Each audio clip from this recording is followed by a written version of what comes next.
So what do you need to know about stress?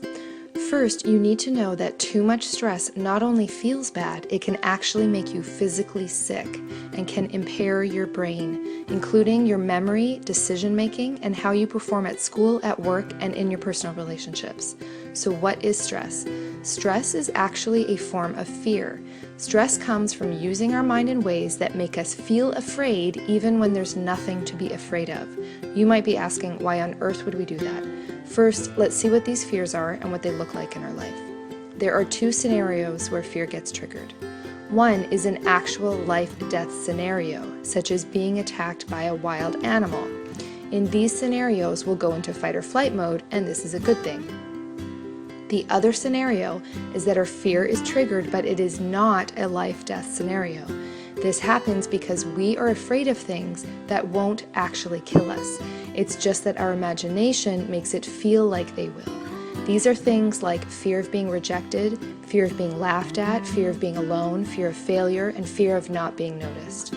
When these fears get triggered and it's not an actual life-death situation, our fight or flight system will kick into gear, and this takes the form of us feeling angry, blaming, mean-spirited, aggressive, irritated, as well as depressed, anxious, and overwhelmed. The reason we act out like this is because our brain has a built-in alarm system that helps us act quickly to get out of danger without analyzing too much. For example, if a car was racing towards you, you don't have time to start calculating how fast the car is going or how fast you can run. You just need to get out of the way. In order to do this quickly enough, the brain cannot waste extra time analyzing all of the information coming in. So it takes a really fast snapshot and then divides everything into only two categories: threat or non-threat. Once something is seen as a threat, a part of the brain called the amygdala basically gets top command over everything and shuts off access to many other parts of the brain so that you don't spend time analyzing. This means that even when we're in situations like an argument or feeling afraid of rejection or seeing a person who looks or acts differently than what we're used to, there's a good chance your brain will just quickly throw those things into the threat category, and you'll act out that threat before the rest of your mind has a chance to analyze it and realize that it may not actually be a threat to your survival. Anytime you find yourself not acting in a confident, loving way, and instead you're saying or doing things you regret, acting mean or angry, feeling hopeless or depressed, it means that you are likely in a form of fight or flight, which means you are not using most of your brain. Some of us have fear systems that are more active or sensitive than others.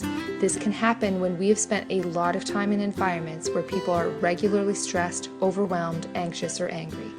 Like we saw in the last video, the more you use a network, the stronger it gets.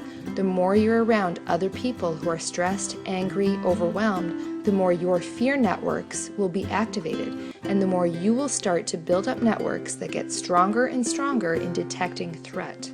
After a while, a lot of things will trigger your fight or flight reaction, even if they're not threats to your survival. In order to not let fear and stress negatively affect your life, what you need to do is override the fear system that might be in overdrive. The good news is that you actually have the power to override this system. The power is built in our brain. It's just that most people have no idea this exists or how to use it. There are 3 techniques that can activate this override system, and we'll look at those in the next video.